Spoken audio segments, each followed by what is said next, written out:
सर्वमङ्गलमाङ्गल्ये शिवे सर्वार्थसाधिके शरण्ये त्र्यम्बके गौरी नारायणि नमोस्तुते।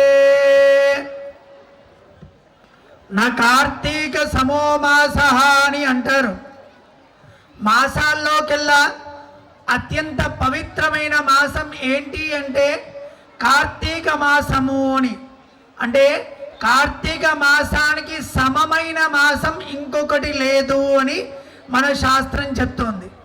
ఎందుకు కార్తీక మాసాన్ని చాలా ఉన్నతంగా చెప్పారు అంటే కార్తీక మాసం అంతా కూడా దీపాలు వెలిగిస్తూ ఉంటాం. మాఘే స్నానం కార్తీకే దీప ప్రజ్వలనం అంటారు. మాఘమాసం అంతా కూడా స్నానాన్ని విశేషంగా చెప్తారు. నదీ స్నానం చేయమని, గంగా స్నానం చేయమని మాఘమాసంలో చెప్తారు. కానీ కార్తీక మాసం అంతా కూడా దీపాలు వెలిగించడమే ప్రధానం. దీపం వెలిగించడం అంటే అర్థం ఏంటి? అంధకారం నాశనం చేసి అలానే జ్ఞానాన్ని ప్రసాదితం దీపం లక్షణం. ఒక దీపం మనం వెలిగించామే అనుకోండి మన ఇంట్లో, అప్పుడు ఏమవుతుంది? ఇంట్లో ఉన్న చీకటంతా పోయి వెలుగు వస్తుంది ఇంట్లో. మన ఇంట్లో చూస్తూ ఉంటాం కదా. అట్లాంటిది దీపాన్ని వెలిగించే సాంప్రదాయమే మనది, కానీ దీపాన్ని ఆర్పే సాంప్రదాయం మనం కాదు. మిగతా వాళ్ళు కొంతమంది ఉన్నారు, వాళ్ళ గురించి మనకు అప్రస్తుతం. కానీ ఏదైనా ఉదాహరణకి మన ఇంట్లో బర్త్డే చేస్తూ ఉంటారు, పుట్టినరోజు. ఈరోజు లౌకికంలో అందరూ కూడా కేక్ కట్ చేస్తున్నారు కదా. కేక్ కట్ చేసిన సందర్భంలో ఏం చెప్తారు? నాన్న ఆ క్యాండిల్ ఆర్పేరా అని చెప్తూ ఉంటారు తల్లిదండ్రులు. పిల్లలకి దీపం వెలిగించమని చెప్పాలే తప్ప దీపాన్ని ఆర్పమని చెప్పకూడదు.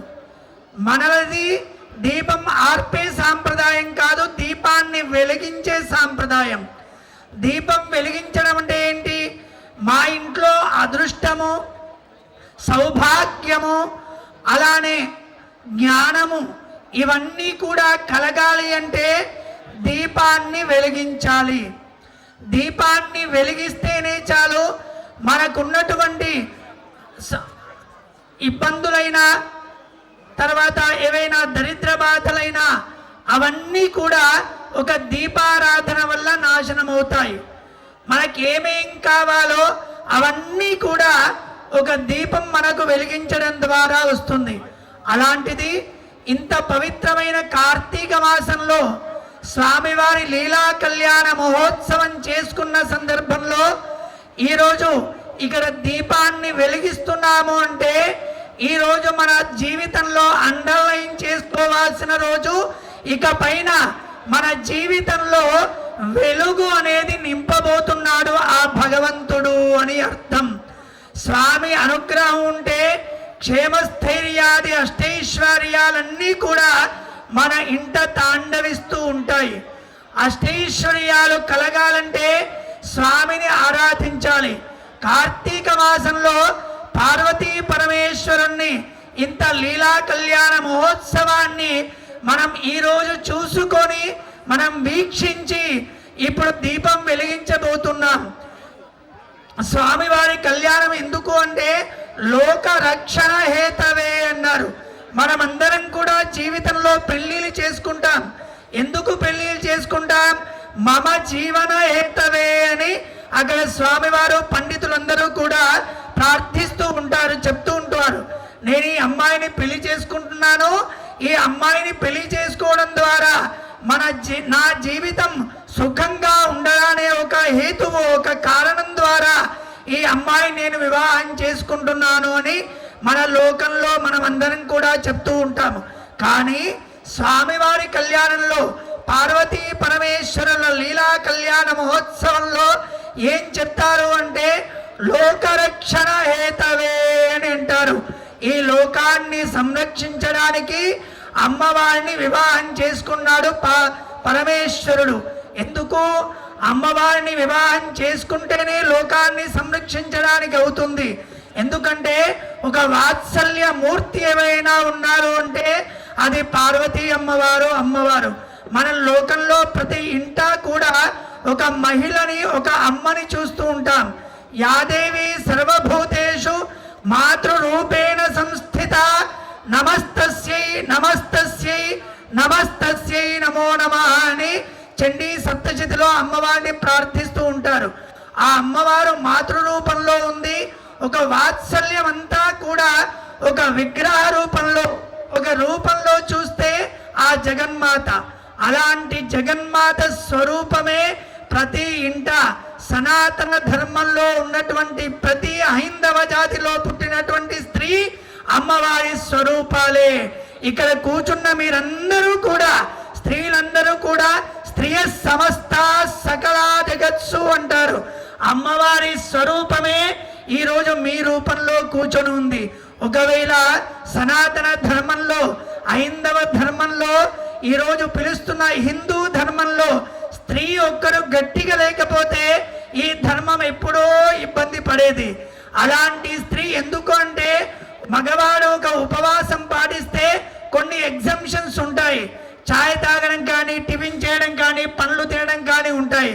కానీ ఆడవాళ్ళు ఒక సంకల్పం చేశారనుకోండి, ఇవాళ నేను శనివారం నేను ఏను ముట్టను అంటే ముల్లోకాలు మట్టిలో కలిసినా వాళ్ళే ముట్టరు. అంటే ఆడవాళ్ళ సంకల్పం అంత గట్టిగా ఉంటుంది. అలాంటి మాతృమూర్తులందరి సమక్షంలో మీ ద్వారా ఈరోజు కోటి దీపోత్సవంలో భాగంగా దీపం వెలిగించబోతున్నారు. మీరందరూ కూడా మాతృమూర్తులందరూ ఈ రోజు సంకల్పం చేయాల్సిన ఒక పని ఉంది. ఈరోజు దీపం వెలిగిస్తున్నాం. దీపం ఎందుకు వెలిగిస్తున్నామంటే మా జీవితంలో వెలుగులు నింపడానికి. ఏవైతే మేము ఇబ్బంది పడుతున్నామో, ఏవైతే లేవు అని అనుకుంటున్నామో అవన్నీ కూడా ఆ పరమేశ్వరుడు మాకు అనుగ్రహించాలి అని. నా దగ్గర ఒక 100 రూపాయలు ఉంటే నేను ఒక 10 రూపాయలు దానం చేయగలుగుతాను. నాకే కూటికి గతి లేకపోతే నేను ఎవరికి భోజనం పెట్టగలుగుతాను? ఎవరికి పెట్టలేను. అలాంటిది ఆ పరమేశ్వరుణ్ణి మనం ఈరోజు ఆరాధిస్తున్నాం. ఒక ఐశ్వర్యానికి ఐశ్వర్యం ఈశ్వరాదిచ్చేదంటారు. ఐశ్వర్యం కలగాలి అంటే మనం ఈశ్వరుణ్ణి ఆరాధించాలి. అలాంటి కార్తీక మాసం పుణ్యమాసం అంతా కూడా ఈ మాసంలో ఏది చేసినా 1000 రెట్ల ఫలితం కలుగుతుంది. అలాంటి కార్తీక మాసంలో కళ్యాణం జరిపించుకొని ఈరోజు దీపం వెలిగిస్తున్నాం. దీపం వెలిగించిన తర్వాత మనం ఏం కోరుకోవాలి అంటే, మా ఇంట్లో దుఃఖాలు కానీ, దరిద్రం కానీ, అనైశ్వర్యం కానీ, అవిద్య కానీ ప్రతీదీ కూడా నాశనం కావాలి. ఒక దీపం వెలిగిస్తే చీకటి నాశనమై వెలుగు ఎట్లా అయితే ప్రసరింపజేస్తుందో, మా ఇంట్లో మేము మా కుటుంబ సభ్యులందరం కూడా ఎలాంటి ఇబ్బందులు పడకుండా మా జీవితం అంతా కూడా వెలుగులతో నింపాలి అని ఈ కోటి దీపోత్సవంలో మాతృమూర్తులందరూ కూడా ప్రార్థించాలి. మగవాడు ప్రార్థిస్తే భగవంతుడు తొందరగా కరుణించడంట. ఒకవేళ ఆడవాళ్ళే ప్రార్థించాలనుకోండి, ఆ భగవంతుడు తొందరగా కరుణిస్తాడు. ఎందుకంటే శివశక్త్యాయుక్తో యది భవతి శక్త ప్రభవితుం అని శివానంద లహరిలో శంకరాచార్యుల వారు ప్రార్థిస్తుంటారు అమ్మవారిని. అంటే అమ్మవారి అనుగ్రహమే లేకపోతే ఆ ఈశ్వరుడు కూడా ఏం చేయలేడంట. శివశక్త్యాయుక్తో భవతి అన్నారు. ఆ అమ్మవారు పక్కన ఉంటేనే శివుడు ఏదైనా చేయగలుగుతాడు. అలాంటి శివుడికి ఈరోజు అమ్మవారిని పక్కన ఉంచి ఇలాంటి అమ్మల సమక్షంలో ఆ అమ్మ స్వరూపాలే ఈ అమ్మల రూపంలో ఉన్న మీ అందరి సమక్షంలో ఈరోజు దీపం వెలిగించి ఆ పరమేశ్వరుణ్ణి ప్రార్థిస్తున్నాం. ఈ రోజు నుంచి మా జీవితంలో మాకు ఏమేం కావాలో అవన్నీ కూడా ఈశ్వరుడు అనుగ్రహించాలి. ఏం కావాలి అని కోరుకోవాలి అంటే శాస్త్రంలో ఒక మాట చెప్తారు. భగవంతుణ్ణి ఒక ముసలి కన్య, దరిద్రంతో బాధపడుతున్న వృద్ధ కన్య భగవంతుణ్ణి కూర్చి తపస్సు చేసిందంట. ఒకవేళ మనం అందరం ఇక్కడ కూర్చొని ఉన్నాం, భగవంతుడు మనకు సాక్షాత్కరించాడు, మనల్ని అనుగ్రహించడానికి స్వయంగా వచ్చాడే అనుకోండి, అప్పుడు భగవంతుణ్ణి మనం కోరుకోవాలి కదా. ఏదైనా ఒక వరం కోరుకోవాలంటే 100 లిస్ట్ చెప్తే భగవంతుడు వినే సమయం ఉంటుందా?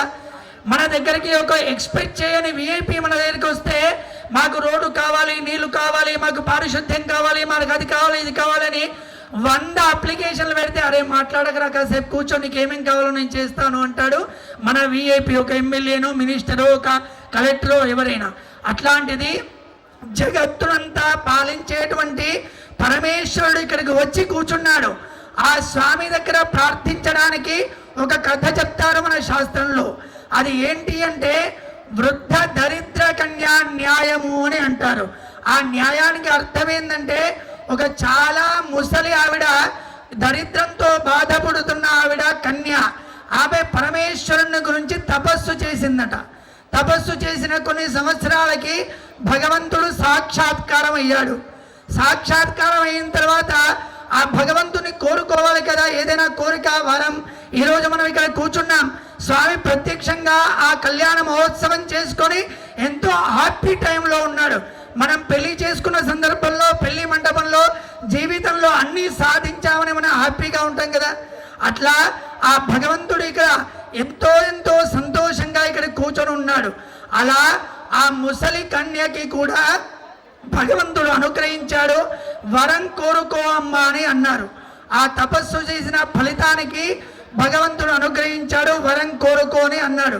అన్న సందర్భంలో ఆ వృద్ధ కన్య ఏం కోరుకుంది అంటే, అమ్మా నా దగ్గర ఎక్కువ సమయం లేదు, ఏదో ఒక్క వరం కోరుకో, నీకు 10 వరాలు నా దగ్గర అడగకు అని భగవంతుడు చెప్పాడు. అప్పుడు ఆ వృద్ధ కన్య అన్నది ఒకటే కోరుకోవాలి కదా. సరే స్వామి నేను కోరుకుంటాను. అది ఏంటి అంటే నా మనవడికి బంగారు కంచంలో నేను భోజనం పెట్టాలి అని కోరుకుందంట.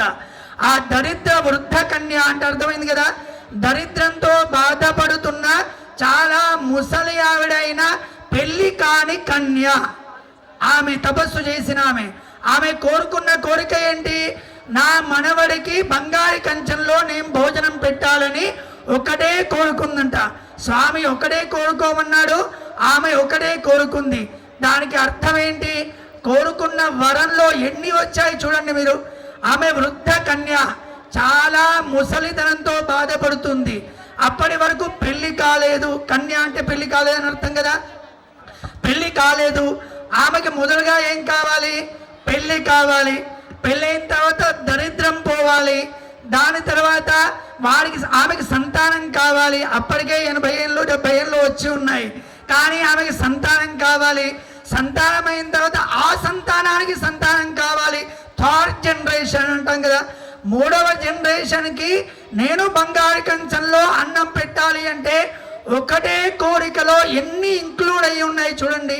మొదలుగా అమ్మాయికి పెళ్లి కావాలి, ఆ ముసలావిడికి పెళ్ళైన తర్వాత పిల్లలు పుట్టాలి, వాళ్ళ పిల్లలకి పిల్లలు పుట్టాలి.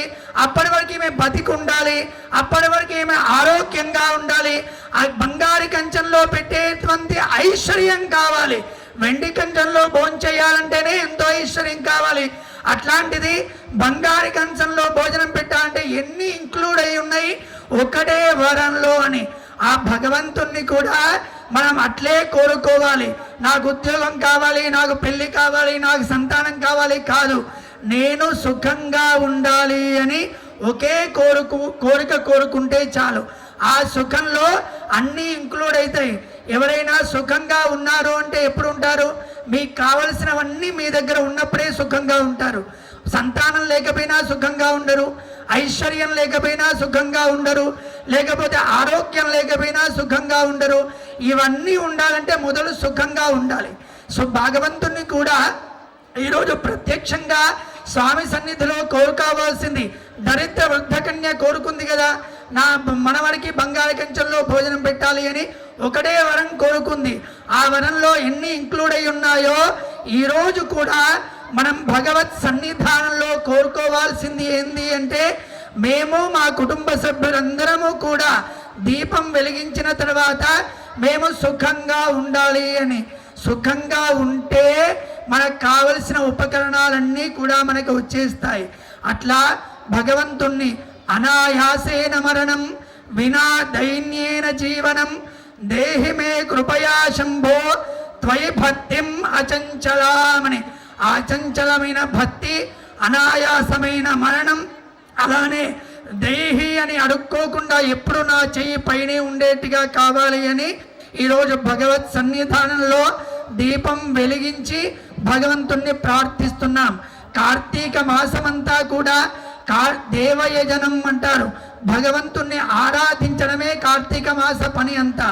అలాంటి కార్తీక మాసంలో ఈరోజు ఇంతటి అవకాశం మనందరికీ కూడా ఇచ్చినటువంటి మొదలుగా నవీన శర్మ గారు, నేను కిందసారి ఆయన ఒక చండీ యాగానికి కూడా వచ్చాను, అప్పుడు ఒక మాట చెప్పాను.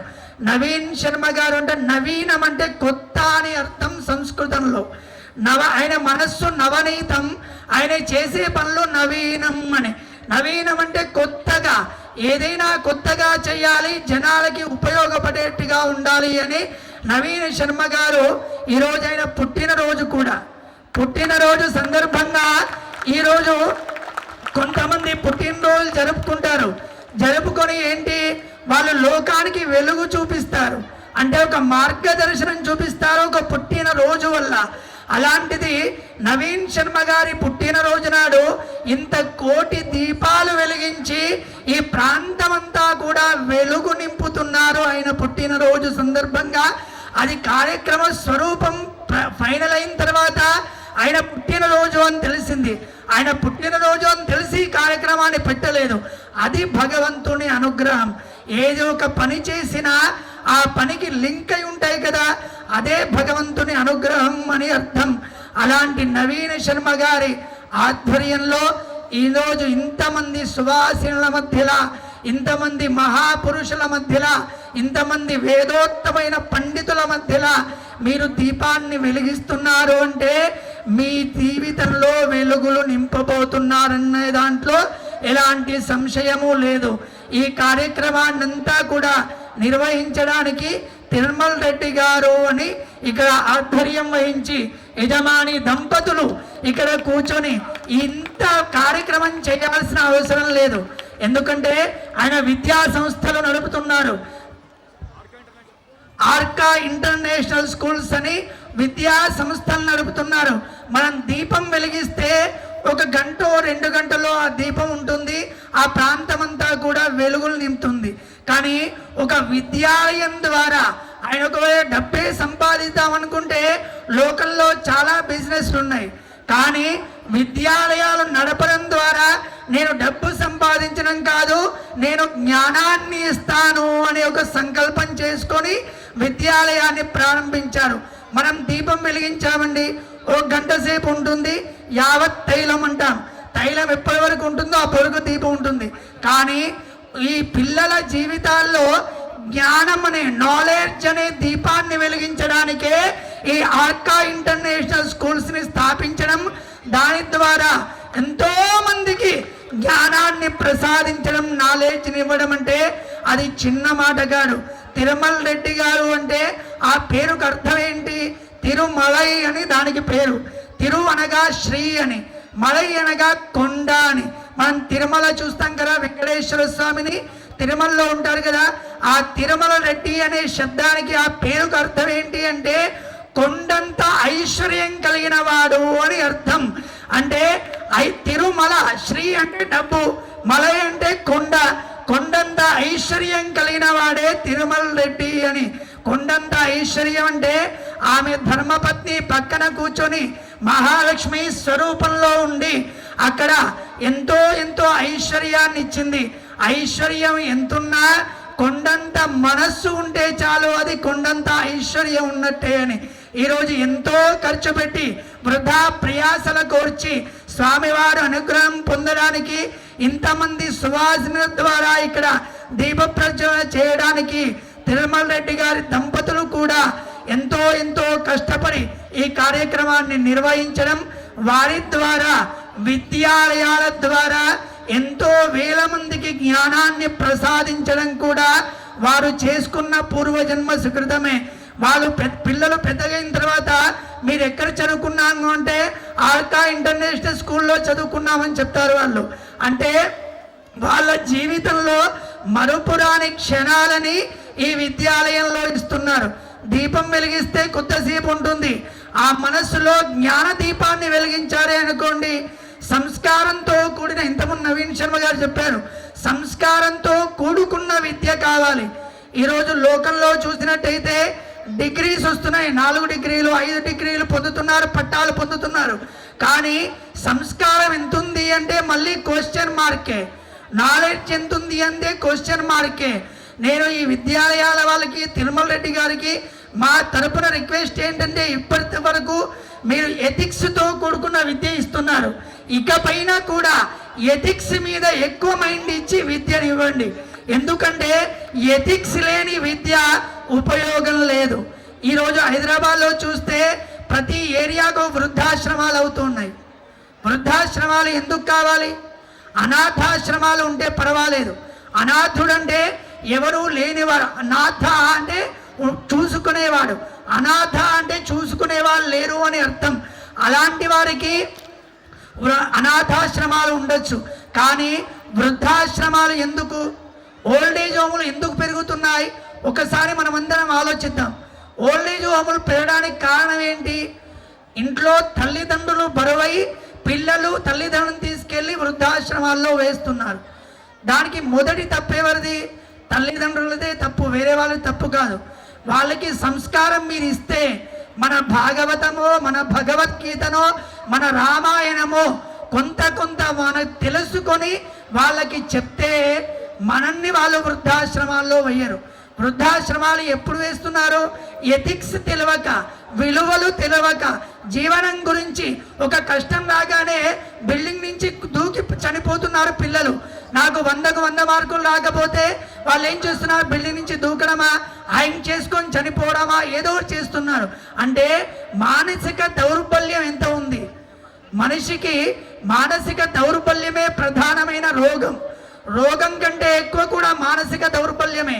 మొదలుగా పిల్లల్ని మానసికంగా దృఢంగా చేయాలి, మానసికంగా గట్టిగా చేయాలి. ఎలాంటి కష్టం వచ్చినా గట్టిగా నిలబడేటువంటి పిల్లలను తయారు చేయాలి. మొదలుగా మీరు ర్యాంకులు 99% కొడుతున్నారా, 91% కొడుతున్నారా, 100% కొడుతున్నారా, అది భగవదిచ్ఛ. కానీ ఎథిక్స్ మాత్రం కంపల్సరీ ఫాలో కావాలి. అలా ఫాలో కాకపోతే రేపందరికీ మన బతుకులందరూ కూడా వృద్ధాశ్రమాలే. ఇంకా ఇప్పుడు ఊరుకోటి వాడకోటి ఉండొచ్చు, తర్వాత 2-3 ఇళ్లకు వృద్ధాశ్రమాలు అవుతూ ఉంటాయి. కారణం మన పిల్లలకి సంస్కారం లేకుండా ఉండడం.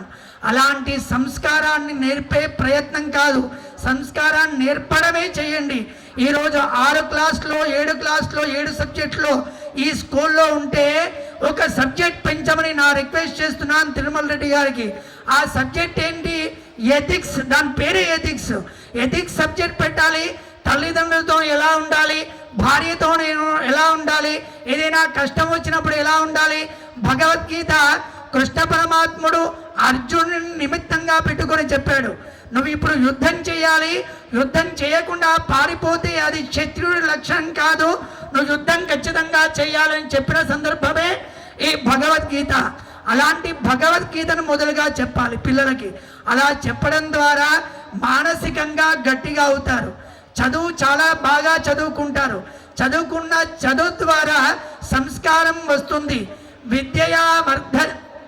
విద్యా దదాతి వినయం వినయాద్యాతి పాత్రతా పాత్రత్వాత్ ధనమాప్నోతి ధనాధర్మం తతసుఖం అంటారు శాస్త్రం.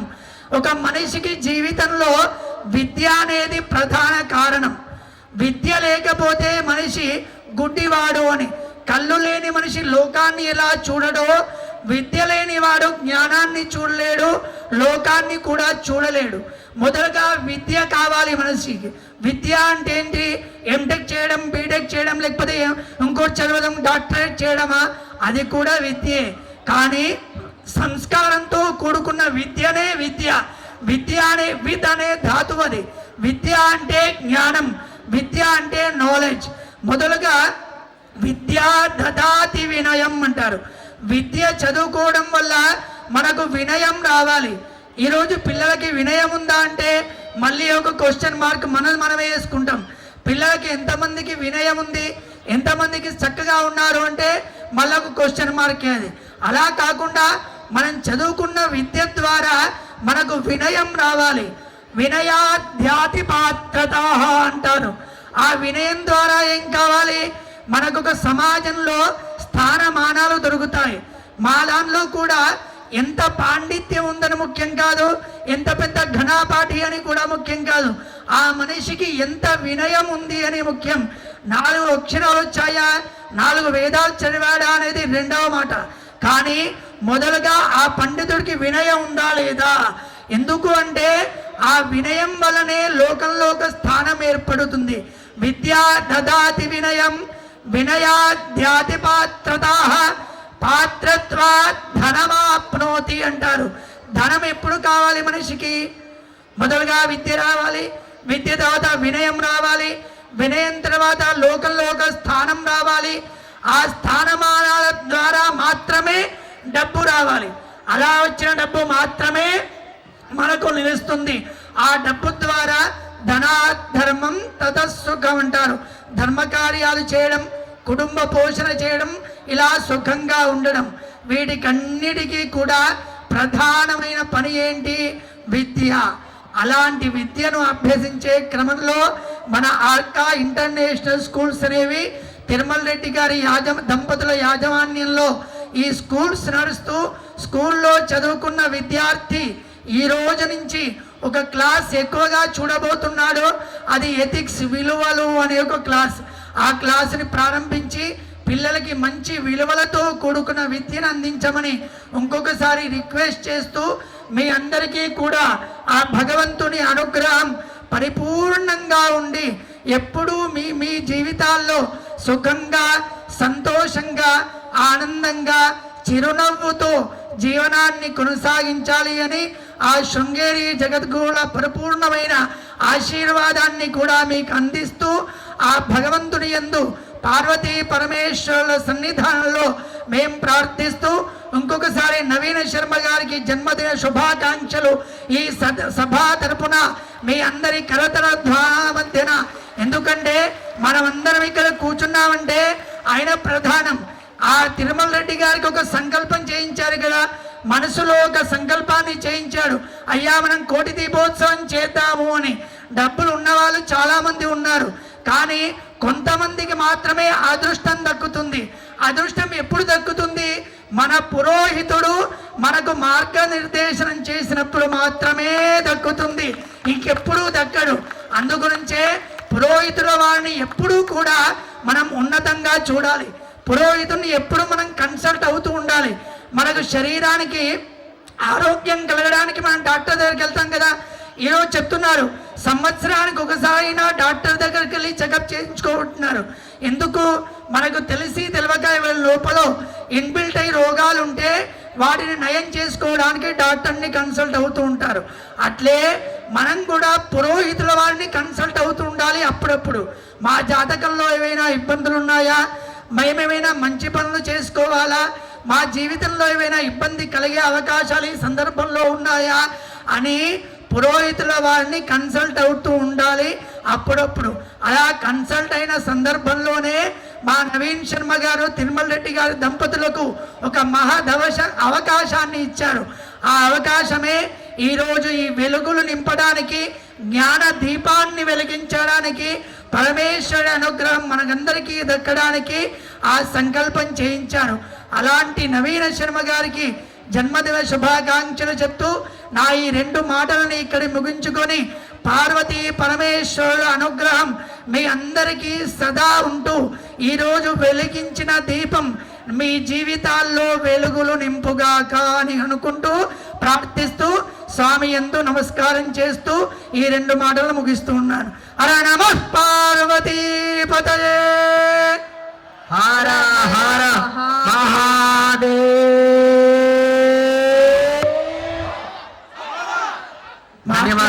మాట్లాడిన అయ్యగారికేమో ఓపిక ఉంది, విన్న మీ అందరికీ ఓపిక తక్కువైనట్టుంది. సమయం ఎక్కువసేపు తీసుకున్నా లేదు ఉన్నారు కానీ వాళ్ళు మర్చిపోయారు, మునిగిపోయారు. మీరు చెప్పినటువంటి మాటల్లో ఇంకా బయటికి రాలేదు కనుక